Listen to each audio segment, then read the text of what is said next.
Welcome to Mom and Real Hard, the podcast where moms get real and tell the truth about life after kids. We're talking real life, real mess, real laughs, and the stuff moms are thinking but don't always say out loud. I'm your host, Candace, and I'm here for the chaos, the comedy, and the moments that somehow make it all worthwhile. So grab your coffee or whatever's getting you through today, take a deep breath, and let's get momming real hard.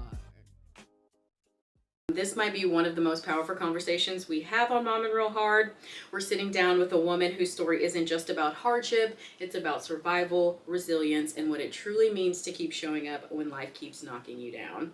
She's walked through divorce, domestic violence, raising children, navigating addiction within her family, and stepping into the role of helping her daughter rebuild life after incarceration, all while continuing to show up as a mother and a grandmother. This episode is honest, it's raw, it's real, and above all, it's human.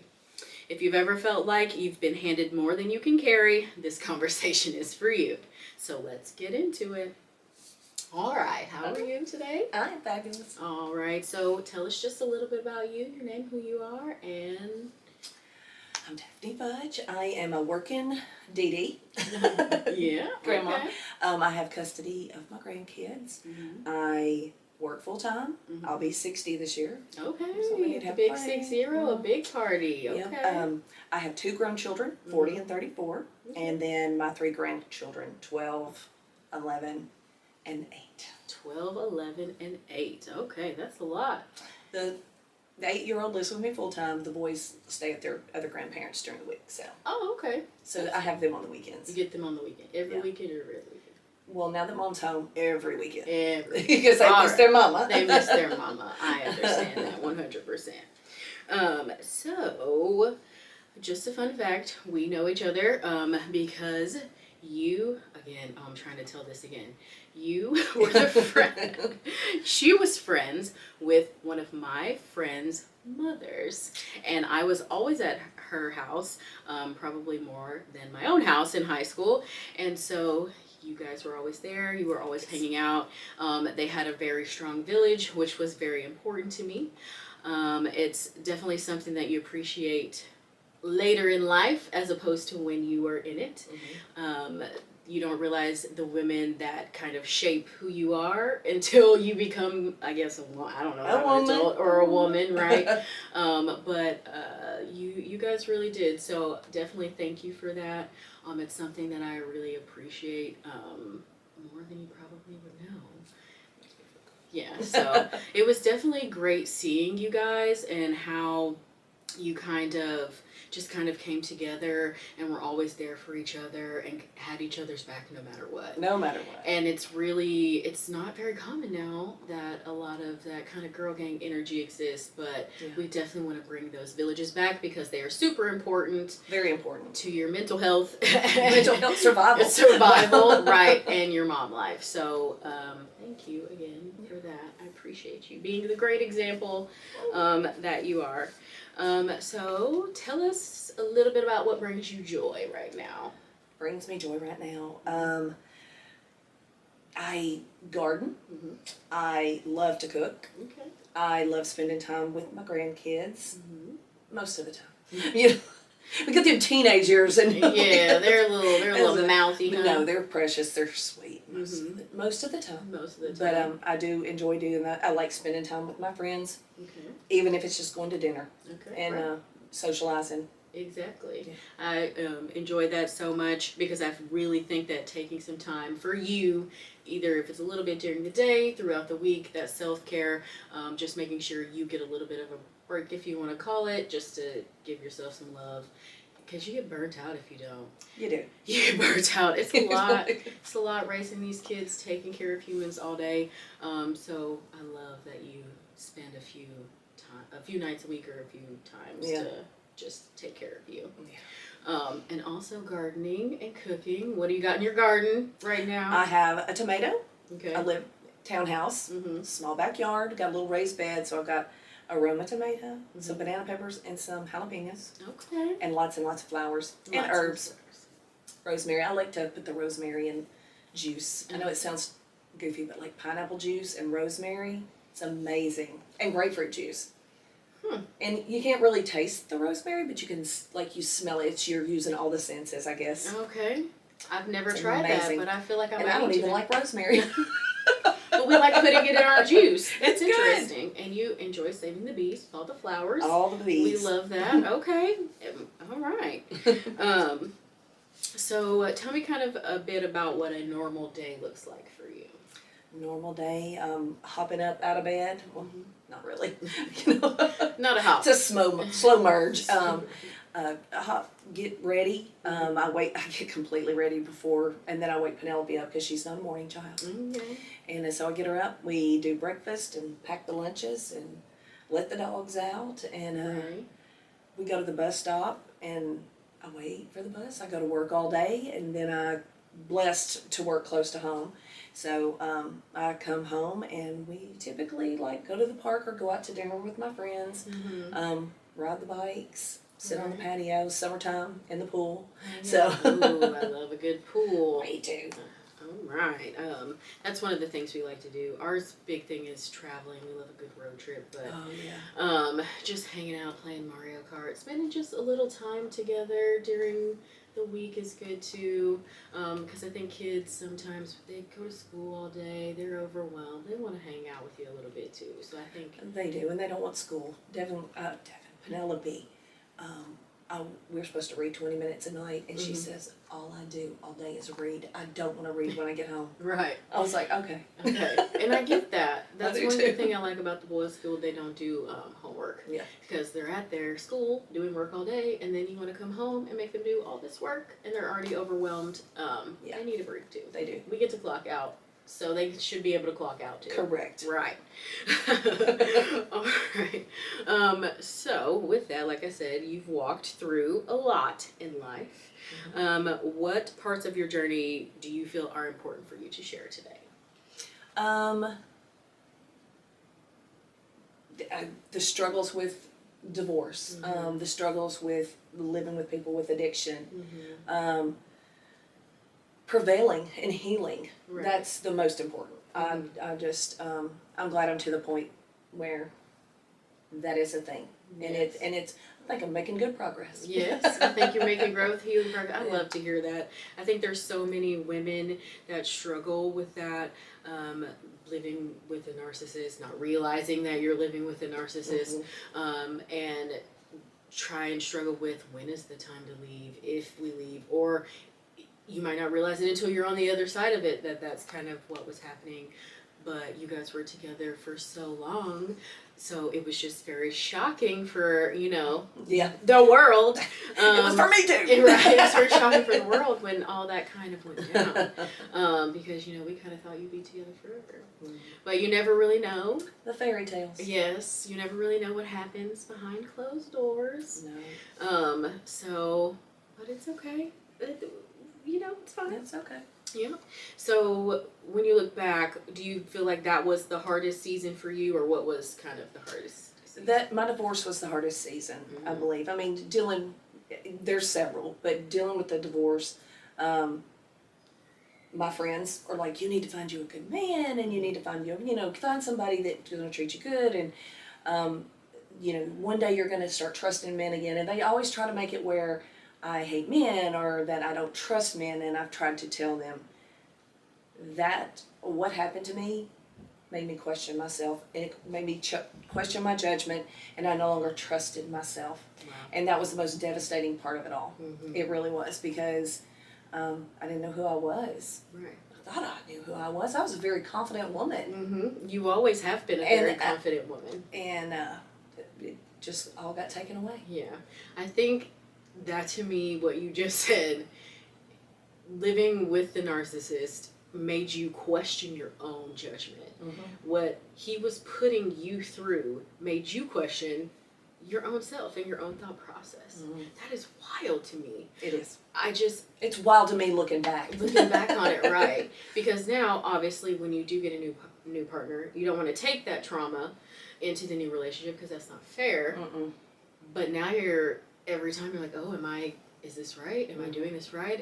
Are these people being Right? Or He's presenting himself as this, but is he really? Is he really? That's always What's red flags? right. Yeah. Oh man, and you're like, well, last time I didn't, choose wisely, but Yeah.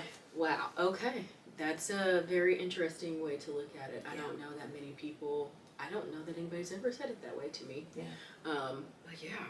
So, what do you think helped you survive those moments? Uh, my support system. Right, your Amazing. village. Yes, my village. I've got an amazing village. Also, too, I found Al-Anon Yes. when I was married to my husband to help me deal with his alcoholism, his addiction.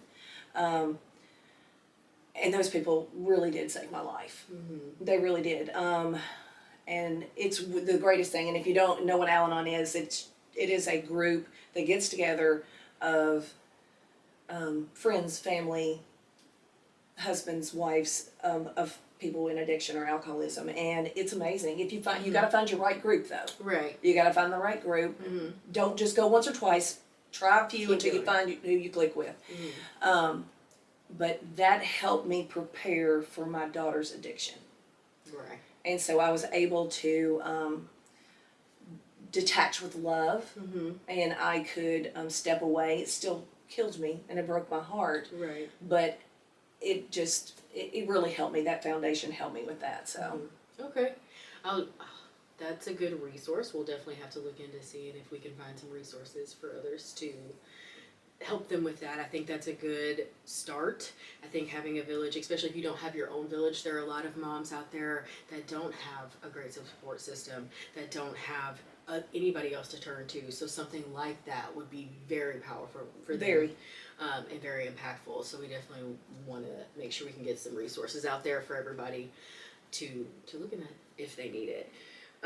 So how did becoming a mom shape you through those hard seasons? Do you think it made it easier? Do you think it was worse because, you were a mom?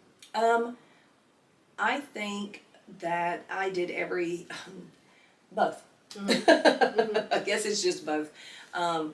I was fortunate I didn't go through my divorce until my kids were grown and out of the house. Right. But I also let certain things shape what they saw and what they thought. And I mean, they had a perception of how things were. Right. And then when things start falling apart, Mm-hmm. as adults, they're like, oh my God, what is going on here? Right. Like, I didn't see this. Are you crazy? And so that's all hard. But I think that as moms, we do anything and everything to make sure they're safe and they're happy, Right. and that they have the best, Mm-hmm. and is the best we can possibly give them. And I think that makes it a little harder. Because we try to shield them from all the hurt, all the negativity, Mm-hmm. all the anger, but sometimes, we do need to let them kind of feel Yeah. those emotions to be able to process them. Being emotionally intelligent is really hard. It is. It is. It's really hard. I'm nowhere close to being it right now. It is Yeah. definitely something that I'm trying to work on. Good days, bad days. I know, yeah. Like I said, I'm almost 60 and I haven't mastered it, but Right. I do try to find something positive in everything. Mm-hmm. I mean, I try to find, even if it's just one little thing, Right. And it is true, you do something for 2 weeks and it becomes a habit. Mm-hmm. Exactly. And it gets stronger. Yeah, and your mindset does matter. I know that sounds really cliche, But it is. but it really does. If you see the negative in everything, you're just going to have a negative day. Your belt loop's going to get stuck on the door, and it's going to pull you, and you're going to be angry for the rest of the day. But if you just focus on something positive, just one little positive on the day, and just keep trying to build off that, it could just shape the rest of your day and completely Yeah, change it. and if like with my kids, if they say something, Mhm. I'm like, stop putting that in the universe. Right, don't put it out there. Don't say anything negative about yourself. Mm-mm. Not in your head, not out loud. No. Don't say anything negative about, like, whoa, this is going to happen. No, you don't know what's going to happen. No. 9 times out of 10, what you have in your brain, it does not happen the way you think it's going to happen. No, absolutely It's not. never as bad as what you have in your Right. brain. What does it say? You make plans and God laughs or something like Yeah. that. Like it never works out the way that you think it's going to ever at all. Ever. But I get it. I'm really big with I have anxiety, OCD. I'm an overthinker. I used to be terribly OCD. Yeah. Everyone made fun of me. I don't know if you remember. My spices were alphabetized. Hey, look, if I could, so Khloe Kardashian's pantry is goals. I worship her. Can I tell you that if I could just have her pantry, my life would be made. And that is why my little jars. Oh, your fruit jars. Yes. Everything. My kids get on to me. Mhm. Why do you take everything out of the package to put it in a jar or whatever? And I'm like, because it looks good and it keeps it fresher. Exactly. Mainly because it looks good, but keeps it fresh too. Leave me alone. It doesn't take up as much space. True, because you have all the big bulky packages, all cute little mason jars, and they're all in order. Yes, Khloe Kardashian. Yeah. She's amazing. She is. I need Khloe. Hey, Khloe. Can we have your pantry, please? Let us know. Let us We know need how a tutorial, please. Right. Can you please give us a pantry tutorial?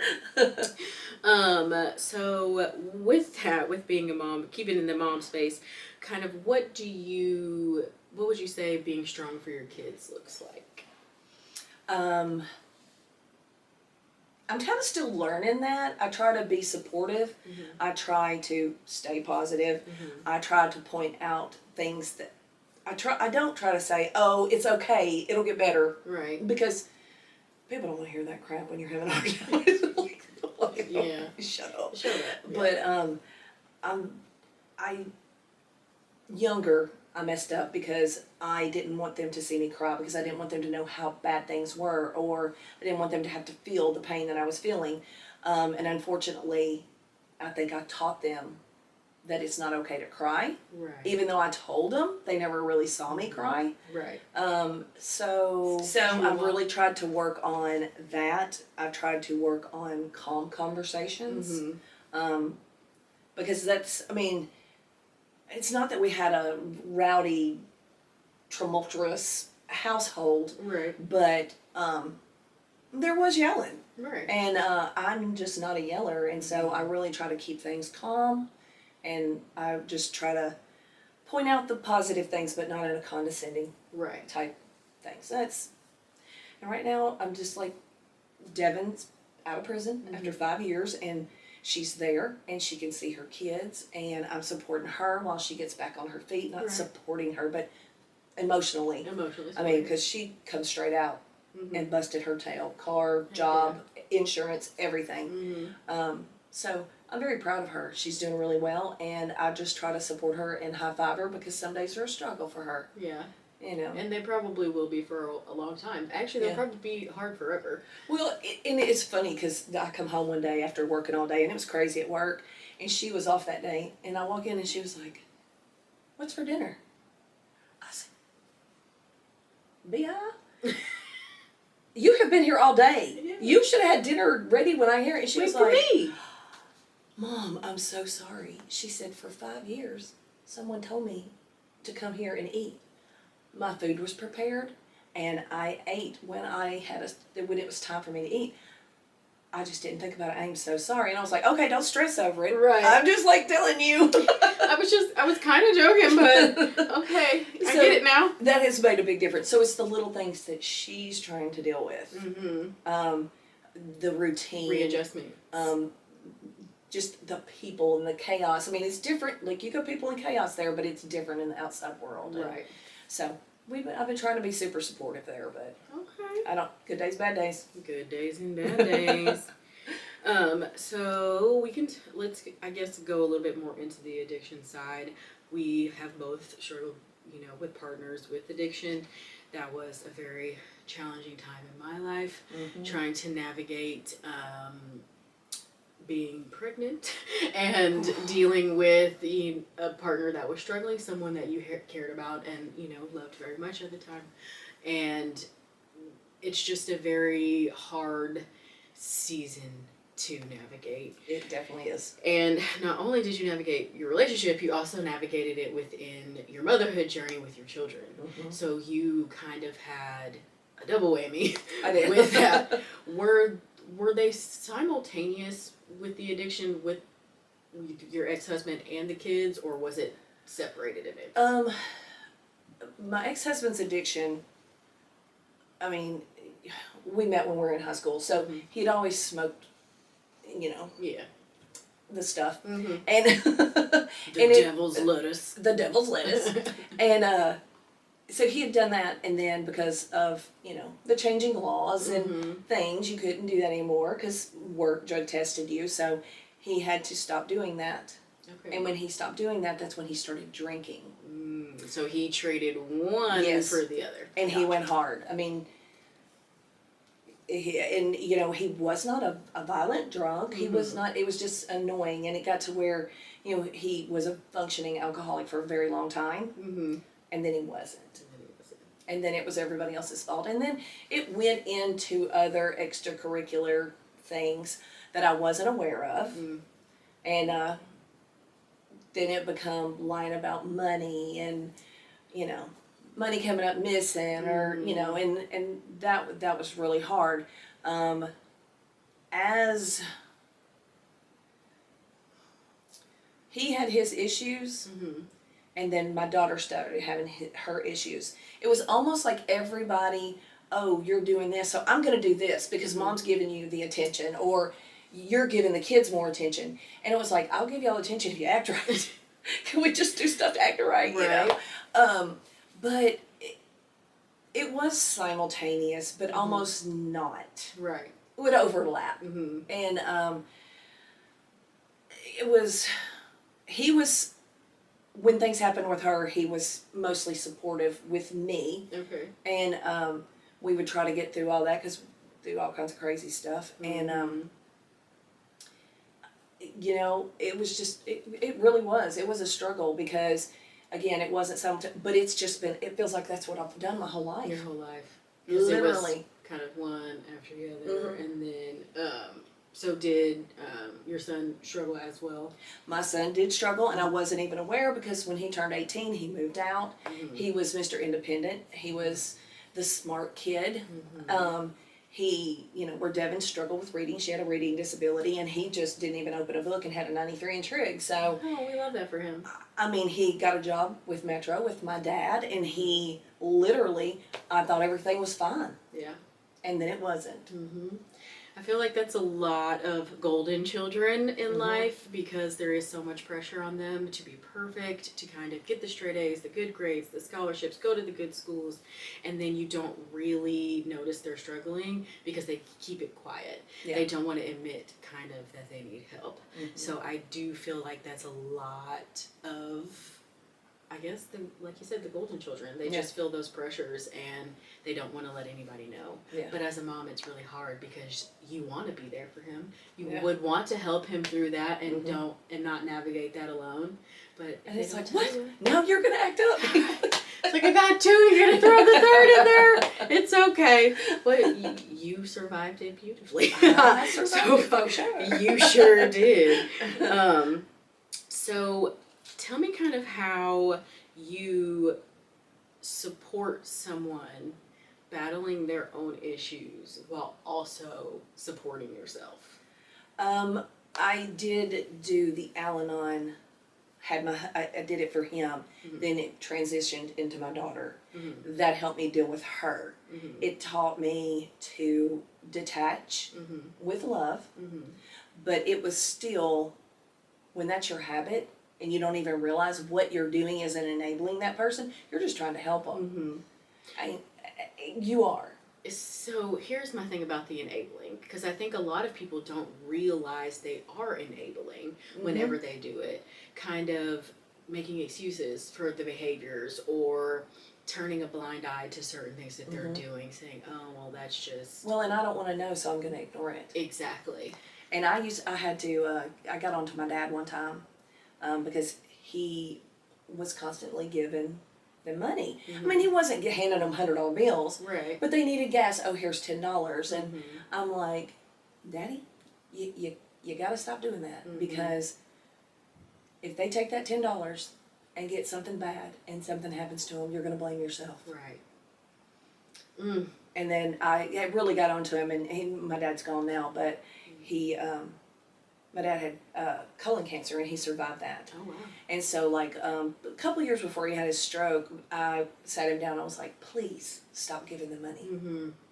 Please. Because you knew where it was actually going. And he looked at me and he said, Daphne, God let me survive colon cancer, stage 4 colon cancer. And he goes, for the rest of my days on this planet, I will do anything to help people. I know. My heart. Oh my And I was like, gosh, dang it, Daddy. why did you have to say that, Dad? And I'm like, I just want you to stop enabling. If they want gas, just follow them to the gas station. And put it in the pump. Yeah. That's kind of what I used to do. I tried not to enable as much as I could, but I'm a tough lover, but I think that didn't really help either. No, I agree. I don't think tough love helps a lot. I mean, it probably does with certain people, but not any people in my life. No, it didn't really help either. So, it's kind of hard to support someone. Like I said, you're going through something with someone that you care about, you love, that you want to see through it, but you also have to take care of you at that same time. So I'm glad you were able to find some outlets. Yes, my outlets and a lot of praying. Praying. Okay. Yeah, and I know again that's I was like just pray about it, but honestly, praying about things really helped me. It also helped me stay on a positive. I always say everybody else laughs. I mean, because they're like, even if I can't find a positive, I'm gonna make a joke about it. Right. Okay. Okay. Okay. I'm here for it. But yeah, I had the Al-Anon, and I had again my village. Your village, yeah. And I read a lot. Read a lot. Okay. What I can do to help, and I don't know that was helpful for me, but No. I thought it was helping me, but.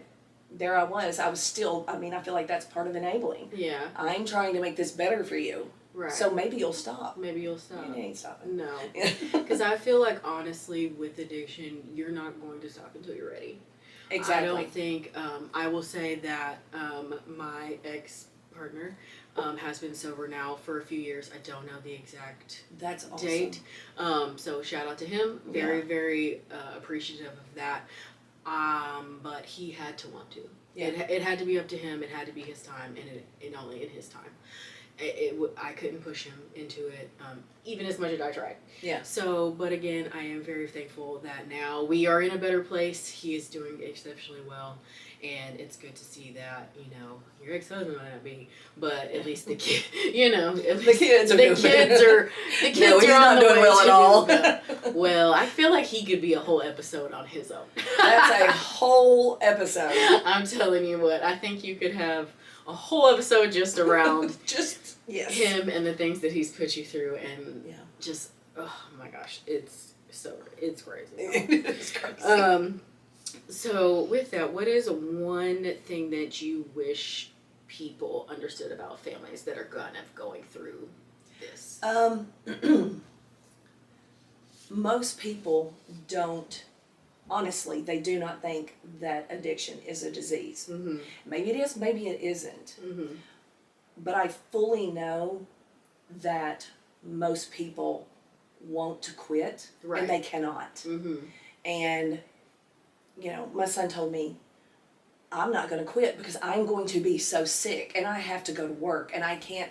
And I'm like, how sad. And he was very sick. I mean, detoxing's terrible. And, there's so many comments, and people, and I've done it myself. They're like, oh, look at that crackhead or whatever. And it's like, man, that's somebody's kid. Right. And somebody's kid, maybe somebody's mom, daughter. I hate the videos where, they're out there just people in their worst moments, and they're videotaping them, and it's just so sad that we've been, and it's actually kind of ironic we're on camera talking about it right now, but that we've so quick to kind of pull our camera out and showcase people in their worst worst it's moments. sad. And what was that it was a Facebook social media where they were showing people that were arrested. Oh my God. I would see those pictures on Facebook, and people are ripping and making fun of people. I literally blocked those pages because it broke my heart. Mm-hmm. Because there was one where somebody was like, they were saying all this stuff, and this woman come on there and said, that's my child. Right. And then, of course, people were just meaner to her then, and I'm just like, what is the matter with you guys? Right, no So compassion. that part really, really, really bothers me. I just, I was at Walmart, Hermitage. Hermitage. And this was before they got rid of all the homeless encampments over in that area. Mm-hmm. And there was a day, and I pride myself on trying to be kind. Mm-hmm. That is, you be kind. To be kind. Period. And I was having a bad day, and I had a cart, and I went and I tried on these clothes, and when I come out, there was these clothes on top of my cart, and I was like, whose is this? Mm-hmm. And this girl was standing there, and it didn't hit me at the time, at the moment, or the second, because it did hit me as soon as I turned and walked away. She was like, oh, I'm so sorry.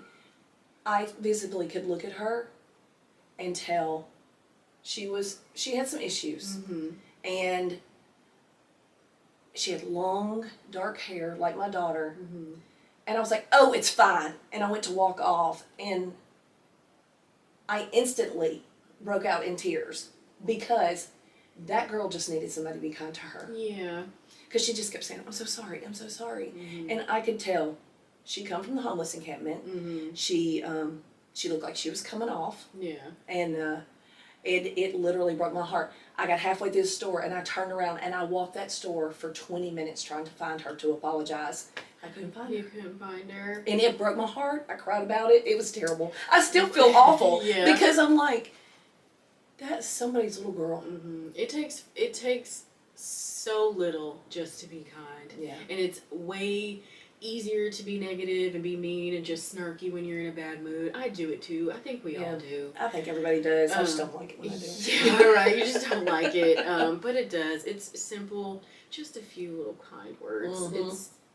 It's all it takes. It can make or break someone's day. Yeah. And you never know what someone's going through. Yeah, you know. So you could change it. You could change the whole day.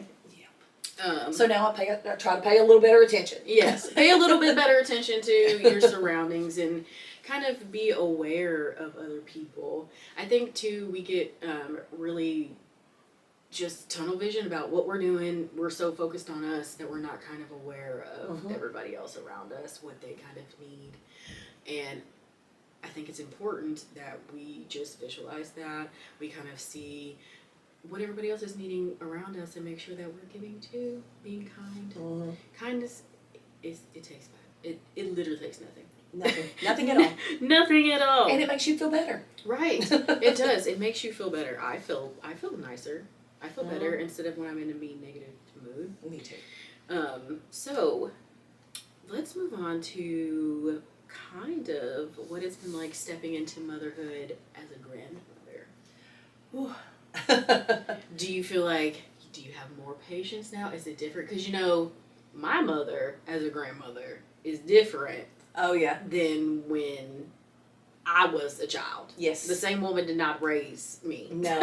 And you know what's so funny is people have said to me, well, Daphne, you are her grandmother, but you're also her parent role right now. And you should, I said, grandmother trumps everything. I'm sure my mother would say the same thing. But it's been, I'm not going to say, it has been challenging, but not, Penelope's a very easy child. Okay. The boys, they're a little older. Right. The oldest had anger issues. He was angry at everything, and he was so mean.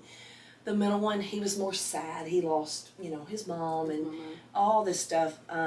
That part was hard to work through. When Penelope did come to live with me, I moved out because I was living in an apartment behind my mom's house, and I actually got a condo, and she and I moved in together, and this was probably one of the hardest things I had to do. I was working 2 jobs. Okay. Yeah. I mean, thank God I had to work from home. It was, me and my sister had like a little assembly type job.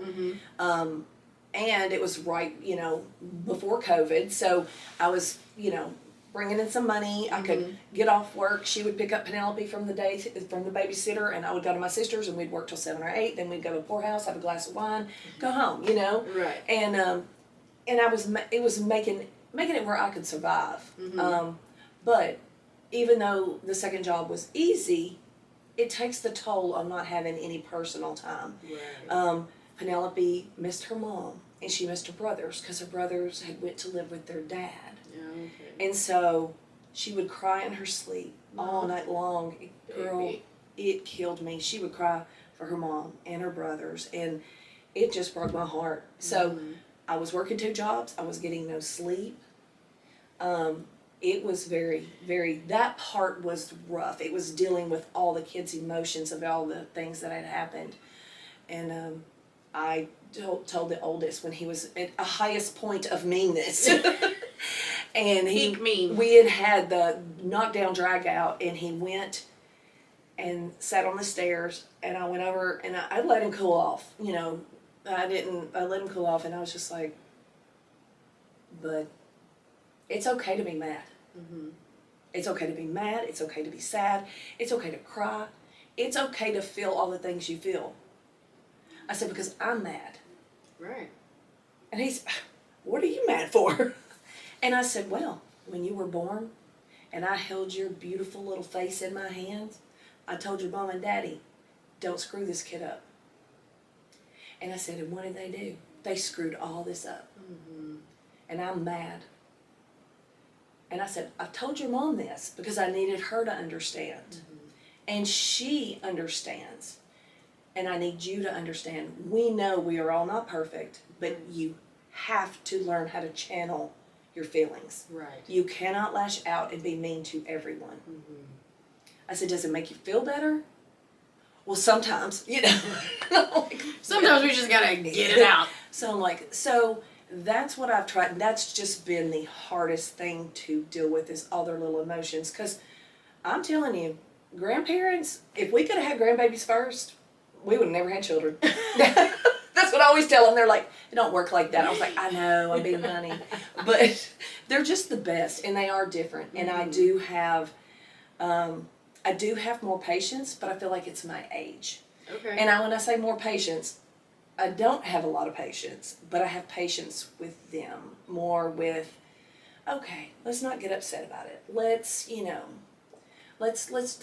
this. Or spilled milk, and oh my God, Dee Dee, I'm so sorry. I'm like, it's spilled milk. It's an accident. Let's grab a towel. Right. Let's grab, and when my kids would have done it, I would have lost my mind because I had so many things going on. And I think when you're younger and you have kids, you're trying to survive. Right. You're trying to make sure they have food and a roof and a good upbringing and they're healthy and happy and all the things. And when you're a grandparent, in my situation, a little different because she lived with me, or lives with me. But I'm in a better place financially. Mm-hmm. I mean, I've come back from financial devastation from my marriage, Right. and I've come back and I know that I can do things, and I know how to budget myself, and I know how to do those things and make sure she has what she needs. And and I have aunts and moms and people that would buy her clothes, and so I had all those people helping me. Right. But that was the toughest. It's just dealing with all the stuff. But I am so much more. I am so much more patient. One of the kids, I used to collect antique dishes, and I had cake plates, and Ashton, the oldest, knocked it off and it shattered in a million pieces. And I'm like, oh, buddy, and I'm like, I put a little bit down, and then I come back and start cleaning. And Dad was like, if I would have done that, you would have beat my butt. I was like, he's way cuter than you. So. That's so funny. Oh my gosh. Yep. That's true. Trust me. My mom, I know she won't say that she loves Lyric more, but or Riker. She won't say she loves the grandkids more, but we know who comes first. Especially for her and my oldest, they have a really special bond because we lived with her for a very long time, so they were able to kind of grow just like you and Penelope, and have those special things. And I love the relationship. Sometimes it's a little much. We cross a little boundaries every now and then, but we do. Right, but it's to be expected. But I think those relationships are super important. And I was going to ask you if you thought it was different with the boys to Penelope, but you kind of already addressed that. You think the boys, it was a different transition. Everybody had a different little transition period, And then now everybody's trying to transition with mom back in the house. Back, yes. You know, fighting for attention, wanting to fit in, Mm-hmm. and that sort of thing. So I'm sure that's been a little difficult to navigate as well. it has. Yeah. But we're working through it, and me and Devin are a really good place. We can sit down and talk about things. Mm-hmm. Sometimes it gets a little spicy, but but Right. we're able to walk away, come back when we're sane, And yeah, we can talk about it mm-hmm. grown up way. In a grown up way. Adulting. So what has this role, like the kind of parent hybrid role, taught you about you? I am stronger than I ever thought. I mean, I really am a strong person. Mm-hmm. After my divorce, I didn't think I was a strong person, but I am. I'm a strong person. I found out a lot of things about myself. The patience that I thought I didn't have, the time, the things that you will do that seem, I guess just knowing, like, all this is important with them, and that's what I need to stay focused on. Because these moments matter. These moments matter, Yeah. and it is pivotal in their upbringing. And absolutely. because I can see things that I did wrong with my kids, and I'm like, you know, my kids will be talking about some of the mischief they got in around the kids, and I'm like, shit, don't you, because your dad and the guys used to talk about all their mischief in front of y'all, and I feel like it's their fault. They're like, you are so goofy. They rubbed off on you. Don't talk about it. We don't want them to know. So we did kind of talk. Oh, there's a little something on the we did kind of talk a little bit about Devin being home now. So kind of what has that been like for you and her in the transition? I'm sure it's a little different relationship now. Her coming back and she's living with you. But did she live with you before? No, she didn't live with me. Okay. No. So that's probably tough, especially being older. Two adults living in the, yeah. Yes, exactly. Well, and also too, we are in a 2-bedroom. Oh, okay. So it's very crowded. The boys aren't there during the week. Okay. So I racked my little brain. I figured it all out. We have the room is big, so I have 2 futons. She has a twin bed. Okay. Penelope still sleeps with me. Don't tell nobody. And she still sleeps with me.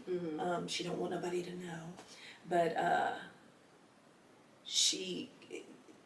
it just works out. Yeah. And I am, because I am OCD. I have all the little organizational things. So that part, and because I kind of had just a little spin of being down for a while. So now I'm trying to get everything organized. So it gets overwhelming. Okay. And we added a new dog too, so. Oh, wow. Yeah. Okay. Because I'm not crazy enough. But, so we got all that going on. So that's hard. And also too, you've got all the old feelings about things. And then there's also the uncertain things that are going to come up. Like, when is she going to get custody back? What's going to happen if she moves out? Where are the kids going to go? And it's just a bunch. And I'm sure she's thinking, there's no telling what's going through her head. Right. Because she wants her kids back. Absolutely, yeah. I mean, so it all just kind of, it's just a little storm waiting to happen maybe. I'm sure she probably has trust issues with me because in the beginning she was having struggles financially and active addiction, and there was a lot going on, and we were like, please just bring us the kids, get back on your feet. Right.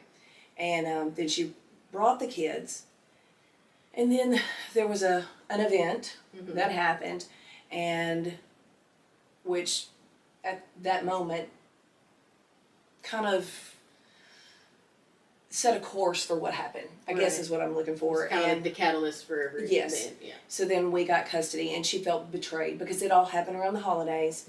For like a week or two, she couldn't be around the kids, and it was heartbreaking to me. Yeah. But she was angry, and she was hurt, and she felt like she trusted us, and then on her end, and of not a clear mind, she thought,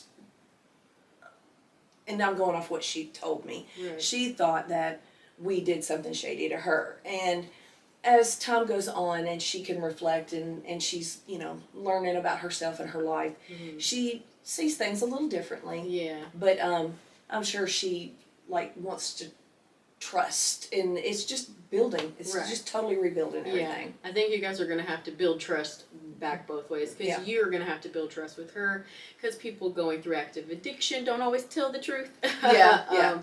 And it's kind of hard to trust when they are lying and when they're not, and some of them are very good at lying. I know my ex was very good at lying at some things, and then when he moved out, I found a bunch of things that were hidden everywhere that I didn't know were hidden, and how did I not know things were hidden around my own house? And so it's interesting, but I think that trust is key. I think trust is really important in every relationship, but I definitely think it's gonna be a task to work to build that trust. And we've started off good. We have started off good. I mean, she's, as a matter of fact, I trust her to do almost anything now. I mean, she's just, again, using the right words. Using the right words. Right actions. And the actions, yes. Actions. Actions and words, both together. Yeah. You gotta do both. So have there been any big challenges coming back? Any big boundaries that you've kind of had to set for yourself or for her? You know? I have tried to set boundaries for myself. I try to, she come back and I want her to have all her time with her kids. But in the meantime, I'm like, I want to play. Right. I want grandma time. And and I want to, I want us all to do things together, and they want their alone time with their mom. And so that part I've had to set boundaries for myself. But then I really needed to communicate that better, because then she's like, you don't ever, you're always gone, you're always in. And I'm like, I'm going because I'm trying to give you alone time with the kids. So that's me. I set a boundary, but I didn't communicate it. Right. So I think communication is key. Definitely making sure you're actively telling each other what you need, what you're doing, what's going on, just so we can't get anything mixed up. I think most people don't communicate very well nowadays. And it's one of the big things we need to work on. Yeah. Myself included, don't get me wrong. I have my moments for sure. Yeah, most definitely. So how are you supporting yourself kind of right now, while also supporting her and the kids and everything like that?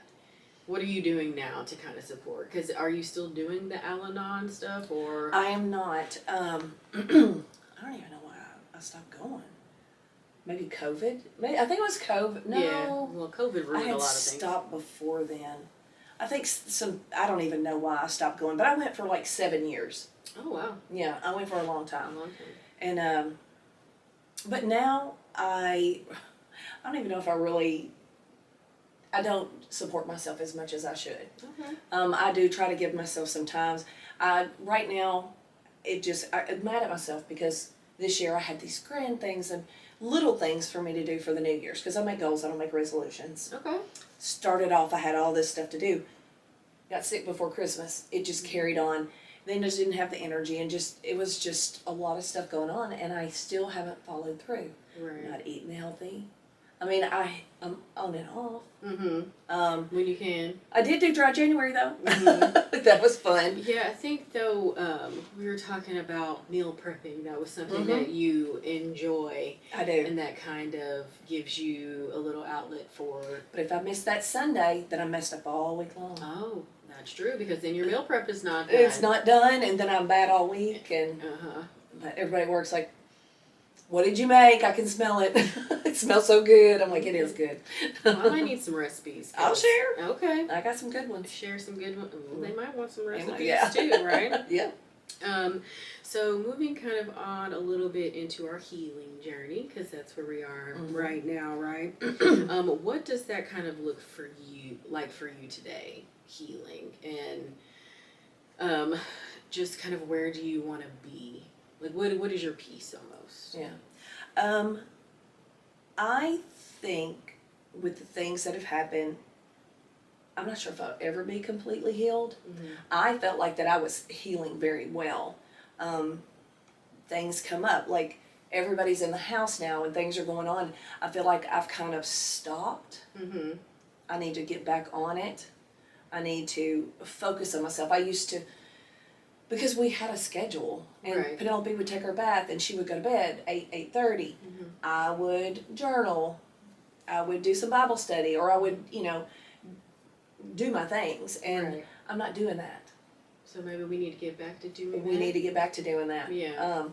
Just you get out of the habit and you start taking care of all the other things, and Okay. Well, tonight, tonight it when starts. you get home, we're gonna challenge at least journal. Yeah. For 5 minutes. 5 minutes, I can journal for 5 I'm minutes. gonna message you, and I'm Yeah. gonna hold you to it. I'm gonna start Oh, girl. being an accountability coach. I was so ready for my goals for the year. I bought a little leather backpack, and I got my little highlighters and my pens and all my stuff. Uh-huh. It's cute.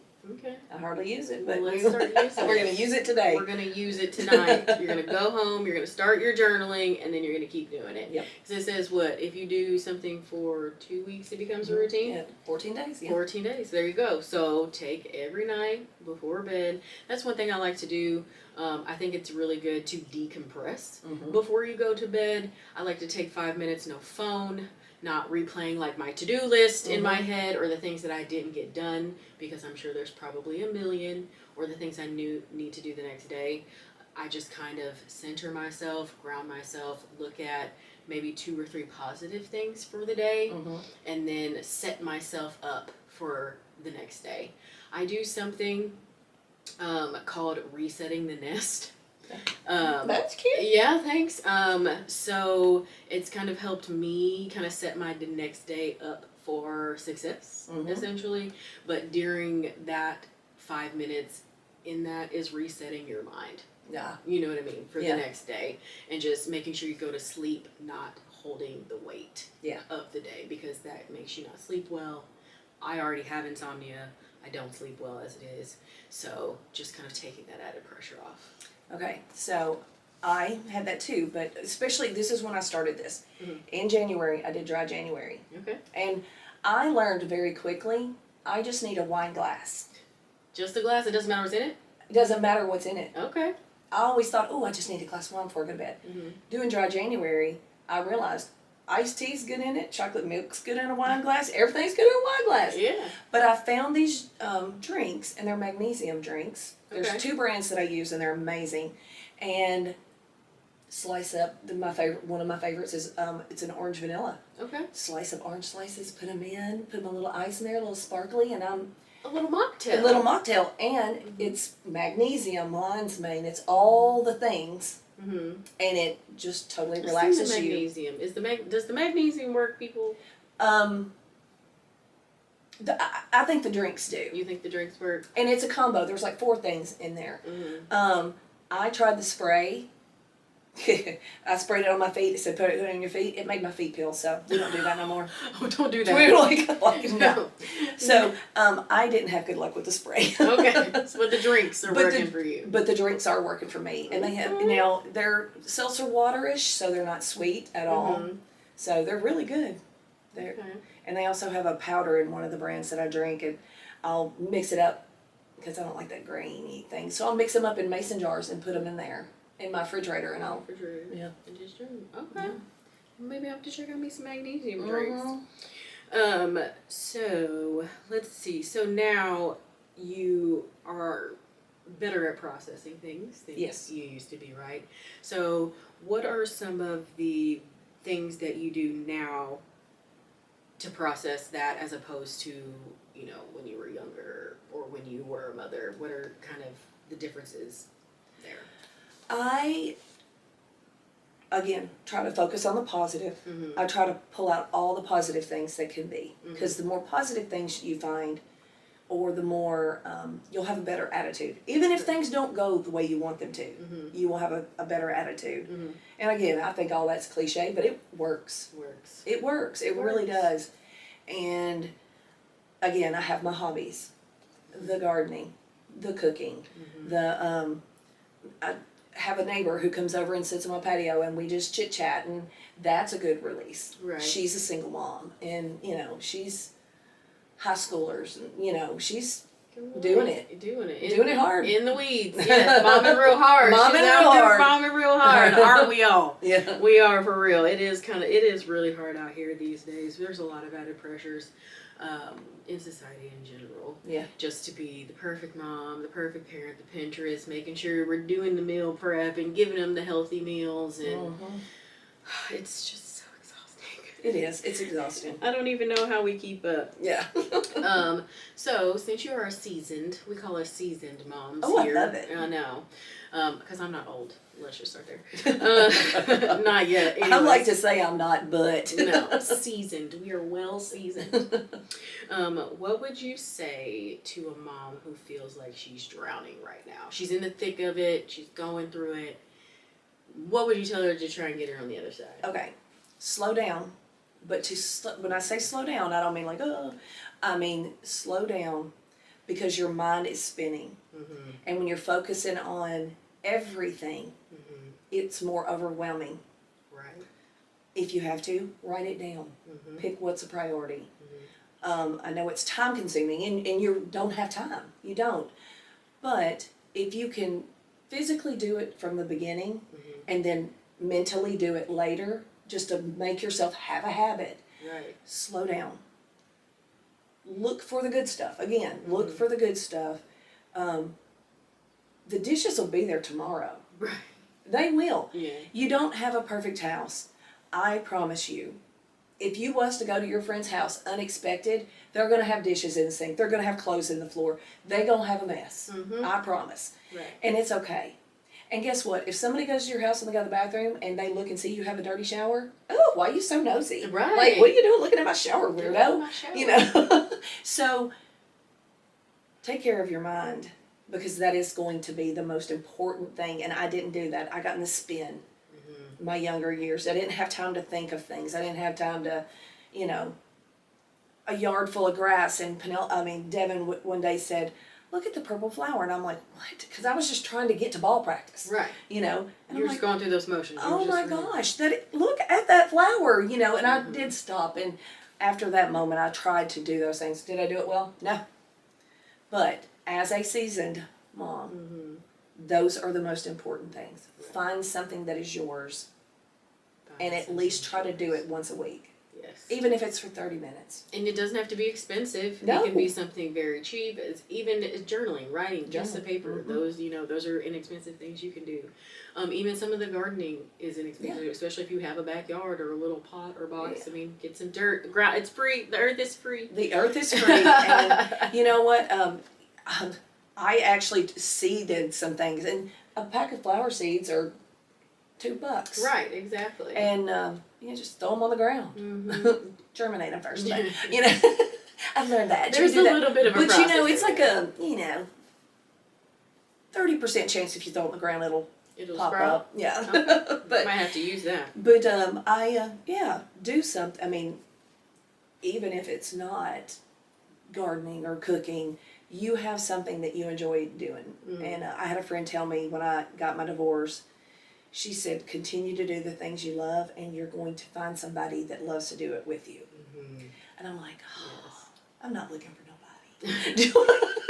You're not looking for anybody, but if somebody came along that could, break down those walls a little bit and just show you, it's probably going to take some time. I've said that even now, I mean, me and Travis have only been together for 7 years, but if something is that I'm done. Like I don't have time. I just can't go through the. And I don't.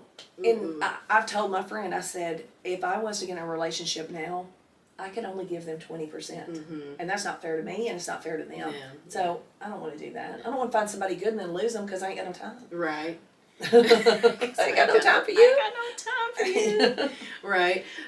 No, I think that's smart. I think that's wise because you don't want to put any unrealistic expectations on yourself or them.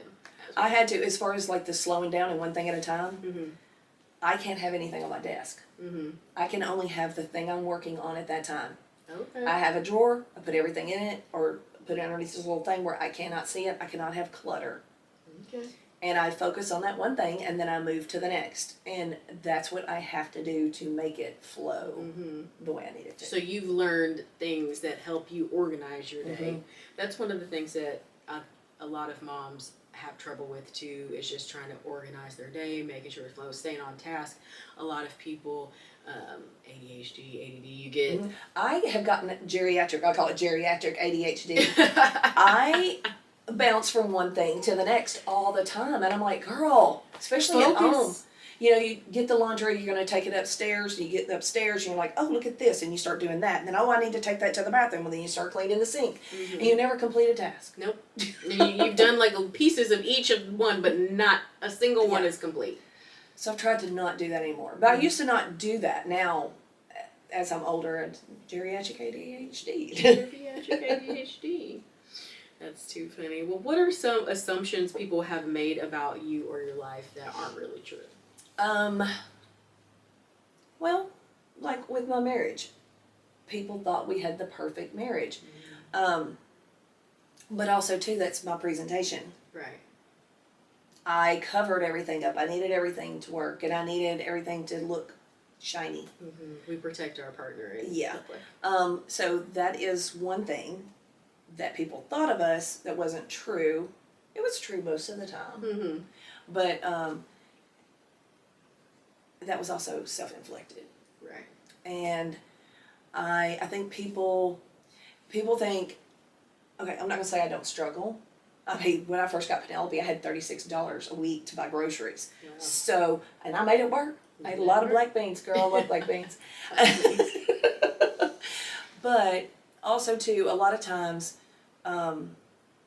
either people think I'm struggling more than I'm struggling, or they think I've got it good because I have everybody helping me. If that makes any sense. Right. I don't know. I don't know how to explain it. I feel like you have so much help that you just have a great village that you're not really struggling. Yeah. But you really are. Yeah. You really are, because you still... And that's why I divorced my husband, and I let him come back. And the reason why was I was insomnia, working 2 jobs, staying up all night with Penelope because she was crying. This person told me things. I just want my life back. I want my family back. I want all this. And I allowed him to come back in. Within 2 weeks, I knew it was wrong. But that's the thing. I let my exhaustion take over, and I let my mind not work right. Make bad decisions. Bad judgment. Don't make any judgment if your mind's not right. So when things started happening, because he wasn't a violent person when I was married to him. I was never scared of him until he come back. Right. And then I don't know who that person was. And people had a perception that we were still a good couple. Right. But then he was out running around and going to places and doing the things he was doing, and it just stunk. Yeah. It was just a bad time. Bad time. But then everybody was like, oh, they have another perception. Right. And so. Is there something you wish people wouldn't say to people in your shoes? There's a lot. I think people saying, oh, it's going to be okay.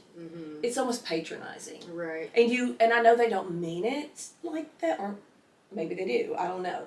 But a lot of times people do mean it sincerely. It will be okay. And sometimes you just don't want to hear that. Right. You just don't. And I wish people would just be kind and have something positive. If somebody's having a meltdown, let them have a meltdown. One of the things people would say to me, they would say, just get over it. I mean, my gosh, just get over it. I don't know why you can't get over it. And I'm like, that was 33 years of my life. Yeah.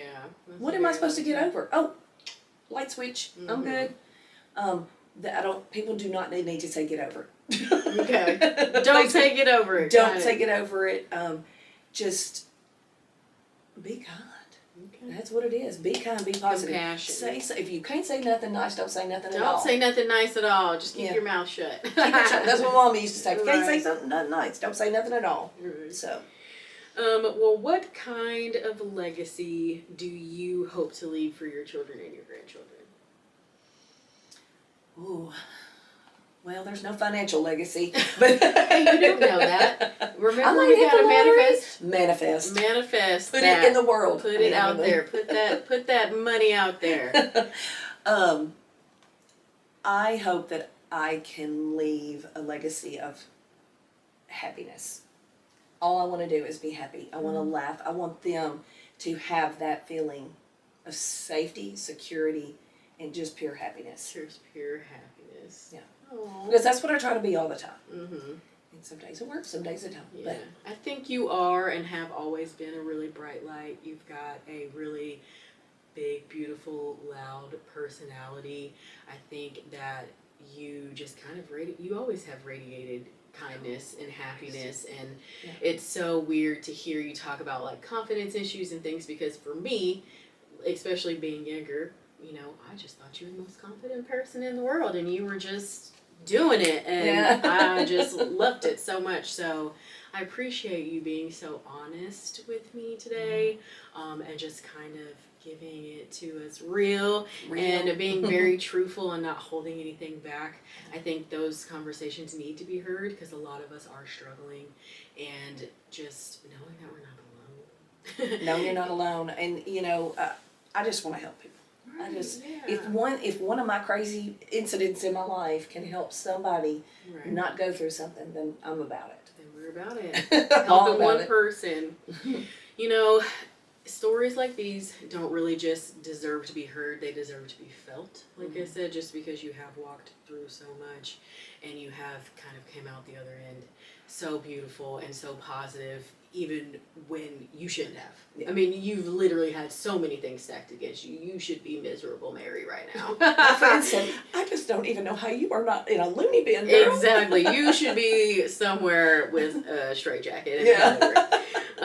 But so yeah, what we talked about, you know, it's heavy, it's layered, but it's human, it's real, it's natural. So thank you again. Well, thank you for having me. I love this so much. Like I said, we could probably have a few more episodes on some other things. Oh yeah, we got lists that we could deep dive in. But thank you so much for your honesty, your courage, and just the willingness to share your story. And if anyone listening who sees themselves in parts of the story, please know you're not alone. Your story is not over. You can always rebuild. You can always reinvent. We see you. We're rooting for you. And we're right here with you whenever you need us. So thank you so much for listening. We're really glad you're here. We hope you join us next time. And until then, you are not alone and you are doing better than you think. Yep. Yeah.